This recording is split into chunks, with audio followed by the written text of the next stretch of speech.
Redo this whole thing again.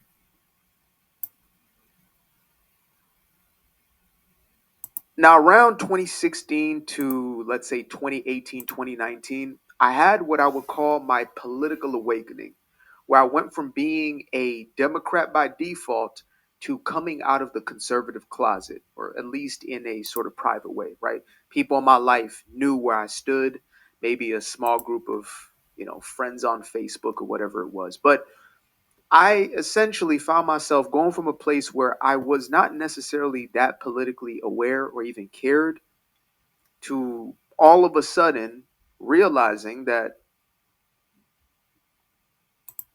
mounting weight and pressure of having to be obsessed with my race, right? Everything didn't have to be seen through blackness. Yeah, Pretty whatever. clear at that time that something different was happening here. And so, of course, I became more conservative the more I realized just how far this quote unquote Democratic Party or I mean, the Democrat Party are just batshit insane.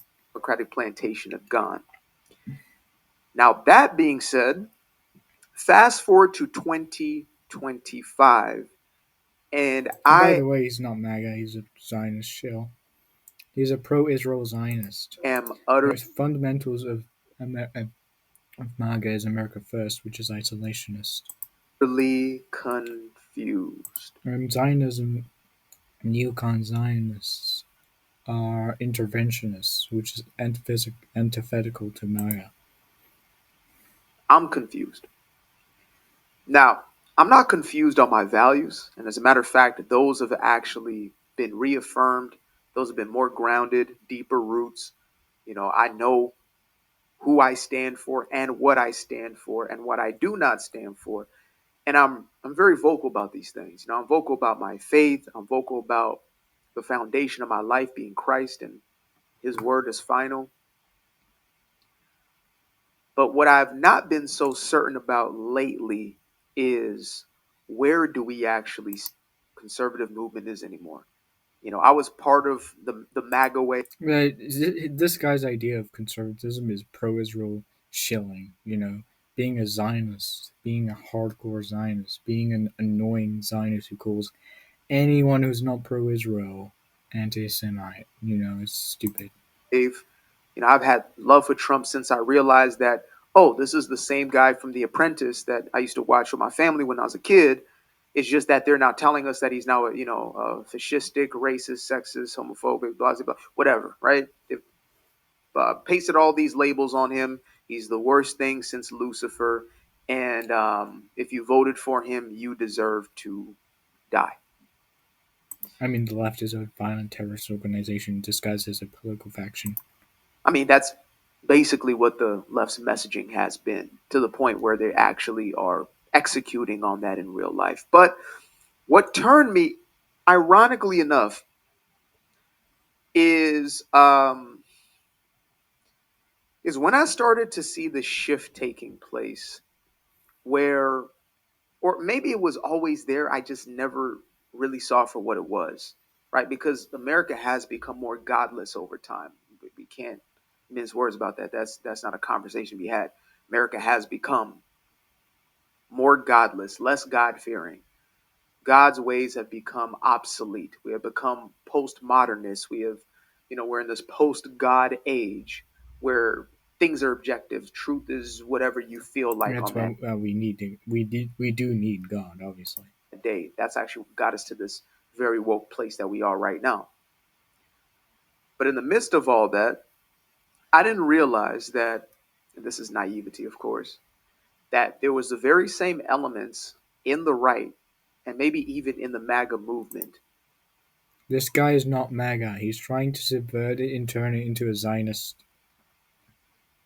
Zionism is antithetical to MAGA. MAGA is America First, not Israel First. This guy's Israel First.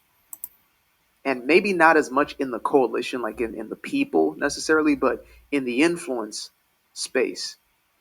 There are individuals who I came up listening to as a means to feel a sense of, I guess, camaraderie, lack of a better term, likes of Candace, every now and then a Tucker. Okay, I was listening to way more Ben Shapiro. I was listening to, I think, well, Officer Tatum was out at that time, so Oh no, Officer Talmud is a Officer Tatum is a retard. that was a little bit. He's But stupid. Officer Tatum is stupid. a lot of it was, a lot of it was Candace. And when Charlie really started doing his thing, I started gravitating towards his content. So I was finding a sort of space that I belonged. There was real conversation, discourse. There was the challenging of the ideas that I was, kind of saturated with in my immediate environment.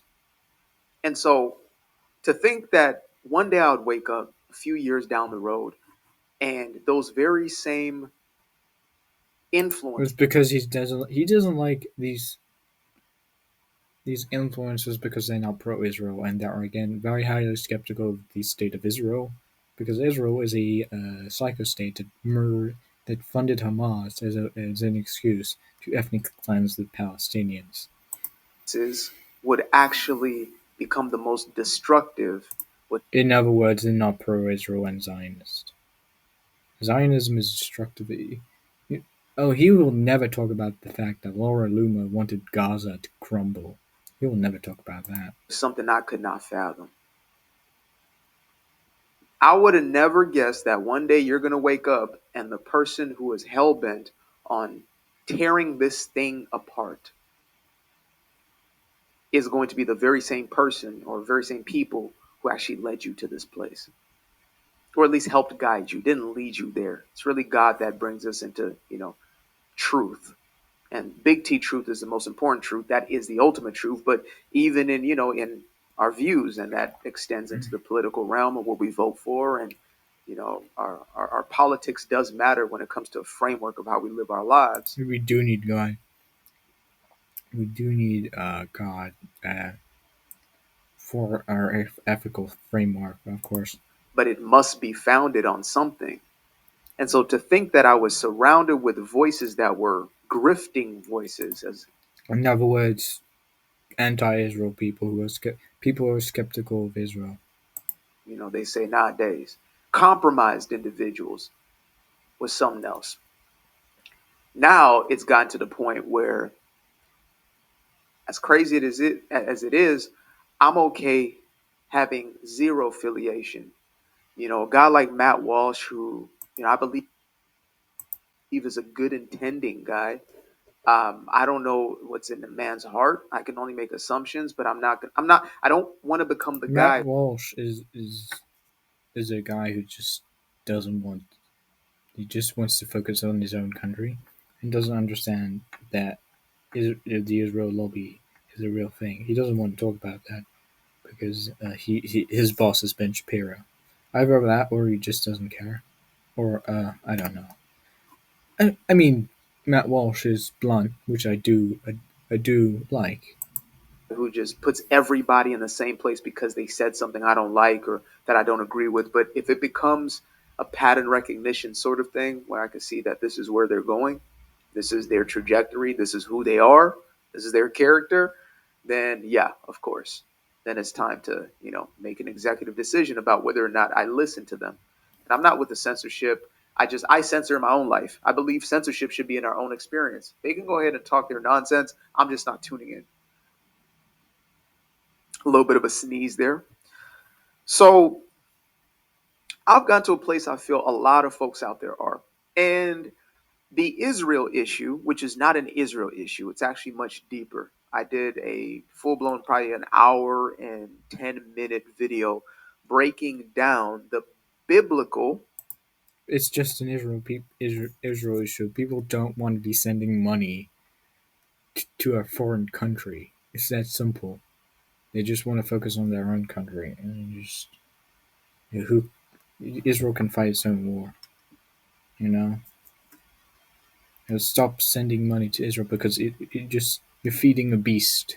Stop feeding the obese beast. You get the metaphor. Explanation behind what is now being labeled as Christian Zionism, Christian Zionism is a heresy. He's a Christian Zionist. right? Which is just being a Christian, No, believing which is not just being a Christian. It is. plus the political ideology of Zionism, which was created by a socialist Moses Hess. He wanted to create a Jewish socialist secular state named quote unquote Israel, even though it's not Israel. It's just in Palestine. It's white, you know. The entirety of the Bible, or And fundamentally, Moses Hess was friends with Karl Marx and Friedrich Engels. Karl Marx was the founder of communism.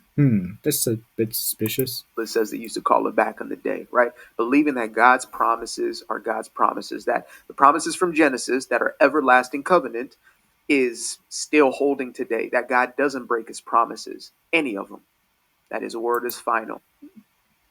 Biblical Israel is not the same as the modern state of Israel. Biblical Israel is the church, not the secular nation state that calls itself Israel. Those versions of Christianity, or that version of Christianity, which is true Christianity, is now being it's now being warped.